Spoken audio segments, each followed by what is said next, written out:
ક્યારેય વિચાર્યું છે કે હજારો વર્ષ જૂની ધૂનોમાં આપણા આજના જીવનના કોઈ રહસ્યો છુપાયેલા હોઈ શકે? શું એવું બની શકે કે પ્રાચીન ગીતોમાં એવું કોઈ જ્ઞાન હોય જે આજે પણ આપણા કામમાં આવી શકે? તો ચાલો આજે આપણે સામવેદના આ જ ગહન અને સંગીતમય જગતની ઊંડાણમાં ડૂબકી મારીએ. સારું, તો આપણે આ વિશ્લેષણમાં આગળ વધીએ પહેલાં એક વાત સમજવી ખૂબ જ જરૂરી છે. જુઓ, આ ગ્રંથ છે ને એ ફક્ત શબ્દોનો સંગ્રહ નથી. આ તો એવા જ્ઞાનની વાત કરે છે જેનો અનુભવ થયો હોય. આ કોઈ થિયરી નથી, પણ એક રિયલાઇઝેશન છે, એક સાક્ષાત્કાર, જેને ખાલી વાંચીને નહીં પણ ગાઈને અને અનુભવીને જ સમજી શકાય છે. તો આજના આ વિશ્લેષણમાં આપણે સામવેદના રહસ્યને સમજવા માટે આ 5 મુખ્ય મુદ્દાઓ પર વાત કરીશું. સૌથી પહેલાં સૂરોનો વેદ, પછી સામ શબ્દનો અર્થ શું થાય છે એ સમજીશું. ત્યાર પછી ગીતનું વિજ્ઞાન શું છે એ જોઈશું. પછી એક પવિત્ર મંત્રની રચના કેવી હોય છે અને છેલ્લે આ પ્રાચીન ધ્વનિ આજે પણ આપણા માટે કેટલો પ્રાસંગિક છે એની ચર્ચા કરીશું. તો ચાલો શરૂઆત કરીએ. સૌથી પહેલો સવાલ એ જ થાય કે આ સામવેદ એ ખરેખર છે શું? ચાલો હિન્દુ ધર્મના 4 મુખ્ય વેદોમાં એનું સ્થાન ક્યાં છે એ સમજીને આપણી વાત આગળ વધારીએ. હવે જુઓ, બીજા વેદો જ્ઞાન, કર્મકાંડ કે પછી યજ્ઞ પર ફોકસ કરે છે, બરાબર? પણ સામવેદનું મુખ્ય કેન્દ્રબિંદુ કંઈક અલગ જ છે. એ છે મંત્રો અને ઋચાઓની સંગીતમય ગોઠવણ. એનું મૂળ તત્વ શબ્દ નથી પણ સ્વર છે. એમ કહી શકાય કે એ જ્ઞાનને ગીતમાં ઢાળી દે છે. આ જુઓ, આ છે એ મૂળ ગ્રંથ. પણ એની અસલી તાકાત છે ને એ આ લખેલા શબ્દોમાં નથી. ના ના, એ તો છે એને ગાવાની રીતમાં, એના ઉચ્ચારણમાં, એના સૂરમાં. જે સંગીત આ અક્ષરોને જીવંત કરી દે છે ને એ જ તો સામવેદનો સાચો સાર છે.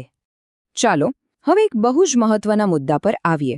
આ આખા વિશ્લેષણનો પાયાનો ખ્યાલ એના એક જ શબ્દ સામના અર્થમાં છુપાયેલો છે. ખરેખર આ એક શબ્દમાં જ આખો સાર આલી જાય છે. તો સામ એટલે શું? સામ પોતે જ કવિતા અને સંગીતનું એકદમ પરફેક્ટ મિશ્રણ છે.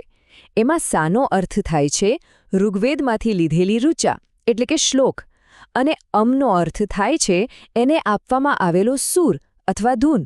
તો બસ, જ્યારે શબ્દ અને સ્વર ભેગા થાય ત્યારે સામ બને છે. કેટલું સરળ અને છતાં ગહન. અને હા, આ કોઈ આજકાલની વ્યાખ્યા નથી હો. આ જ્ઞાન સીધું મૂળ ગ્રંથમાંથી જ આવે છે. અહીં જુઓ, શ્લોક એટલે કે ઋચા અને ગાનને સીધા જોડી દેવાયા છે, અને આ જ જોડાણ સામવેદનો પાયો છે. સારું, તો હવે આપણે આ વિષયના સૌથી રસપ્રદ ભાગ તરફ જઈએ છીએ. આ ગ્રંથ ધ્વનિની વૈજ્ઞાનિક અને મનોવૈજ્ઞાનિક શક્તિ વિશે જે દાવા કરે છે એની વાત કરીએ. સવાલ એ છે કે શું આ માત્ર શ્રદ્ધાની વાત છે કે પછી એની પાછળ કોઈ નક્કર વિજ્ઞાન પણ છે? તમે જાણો છો, આ સવાલ કંઈ નવો નથી. પ્રાચીન ઋષિઓથી લઈને આજના વૈજ્ઞાનિકો સુધી બધાને આ સવાલે આકર્ષ્યા છે. અને મજાની વાત એ છે કે સામવેદ હજારો વર્ષ પહેલાં આનો જવાબ આપવાની કોશિશ કરે છે, અને એના જવાબો એ આજે પણ એટલા જ પ્રાસંગિક છે કે આશ્ચર્ય થાય. આ દાવાઓ જુઓ, કોઈ નાના સૂના નથી. સામવેદ શું કહે છે કે સંગીત માત્ર મનોરંજન નથી, પણ એક શક્તિશાળી ટૂલ છે, એક સાધન છે. એ તો ત્યાં સુધી કહે છે કે જો યોગ્ય ધ્વનિ તરંગોનો ઉપયોગ કરવામાં આવે તો એ માત્ર માણસના મન પર જ નહીં પણ આખી જીવસૃષ્ટિ પર હકારાત્મક અસર કરી શકે છે. અહીં જ પ્રાચીન જ્ઞાન અને આધુનિક વિજ્ઞાન વચ્ચે એક સીધી કડી જોવા મળે છે. જે વાત સામવેદ હજારો વર્ષ પહેલાં કહી ચૂક્યો છે એ જ વાત આજે પશ્ચિમના સંશોધકો પ્રયોગો કરીને શોધી રહ્યા છે. આ શું બતાવે છે કે આ માત્ર આધ્યાત્મિક વાત નથી, પણ એની પાછળ કોઈક વૈજ્ઞાનિક સિદ્ધાંત પણ હોઈ શકે છે. અને આ કડી ત્યારે વધારે મજબૂત બની જાય છે જ્યારે ખબર પડે કે મૂળ ગ્રંથ પોતે જ આધુનિક અભ્યાસોનો ઉલ્લેખ કરે છે.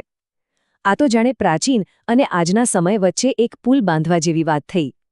આ એ પણ સાબિત કરે છે કે આ જ્ઞાન કોઈ એક સંસ્કૃતિ કે સમયના બંધનમાં બંધાયેલું નથી.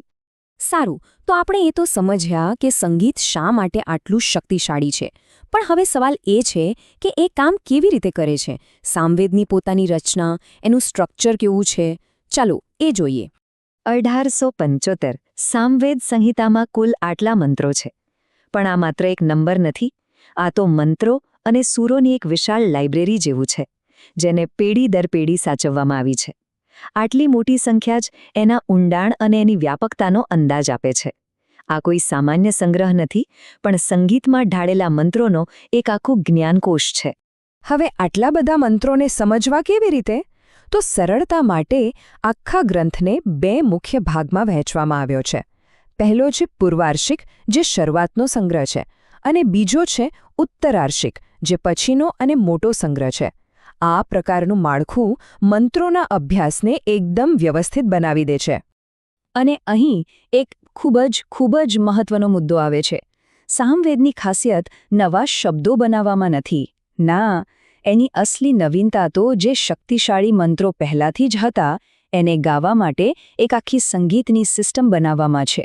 એટલે કે એનો મુખ્ય ફાળો શું કહેવું એમાં નથી, પણ કેવી રીતે કહેવું એમાં છે. પણ આ બધી પ્રાચીન વાતો, આજના સમયમાં એનું શું મહત્વ? ચાલો, હવે આ પ્રાચીન ખ્યાલો આજે પણ આપણા માટે કેટલા ઉપયોગી છે એ સમજીને આ ચર્ચાને આગળ વધારીએ. જો આખી વાતનો સાર કાઢવો હોય તો કદાચ આ એક વાક્યમાં કહી શકાય: સામવેદ એ માત્ર ધાર્મિક ગીતોનો સંગ્રહ નથી, પણ એ તો ધ્વનિની ઊંડી અસરોને સમજવા માટેની એક આખી સિસ્ટમ છે. એ આપણને શીખવે છે કે ધ્વનિ એ બ્રહ્માંડ અને આપણી ચેતનાને જોડતો એક પુલ છે. તો આ આખી ચર્ચામાંથી આપણે શું શીખ્યા? જો 3 મુખ્ય વાતો યાદ રાખવી હોય તો એ આ છે. પહેલું, ધ્વનિ માત્ર સાંભળવાની વસ્તુ નથી, એ એક શક્તિ છે. બીજું, સંગીત એક શક્તિશાળી સાધન બની શકે છે. અને ત્રીજું, પ્રાચીન જ્ઞાન આજે પણ એટલું જ કે કદાચ એનાથી પણ વધુ પ્રાસંગિક છે.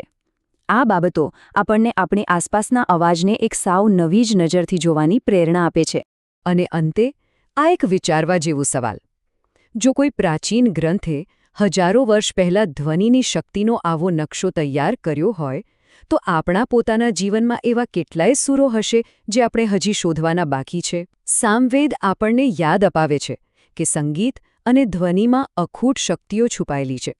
કદાચ આપણા માટે સૌથી મોટો પડકાર એ જ છે કે આપણા જીવનમાં એ સુમેળ કેવી રીતે શોધીએ જે આપણને સાચી શાંતિ અને સંતુલન આપી શકે.